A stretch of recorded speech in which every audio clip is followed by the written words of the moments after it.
fund આવતા કેવું છે એ દુકાન જે કમ્પ્લીટ કંટ્રોલમાં તો 3 મહિના લાગી ગયા આપણે જેમ આપણું અમીન સાહેબ કેવું ચાલે ફ્લેક્સ બેનરનું આથી 3 મહિના કીધી છે જેમ આપણે એવું ચાલે તો અમારે 3 મહિના વેટિંગ કરવું પડે બધી કાર્યવાળા પ્યાર મોહબ્બતથી બધી કાર્યવાળા કે પ્યાર મોહબ્બતથી મૂકી દે આપણે ઘરે કમ્પ્લીટ કંટ્રોલમાં આપણે 3 મહિના લાગી દુકાનદાર પર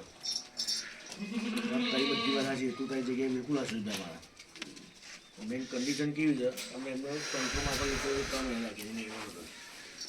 આપણી પદ્ધતિમાં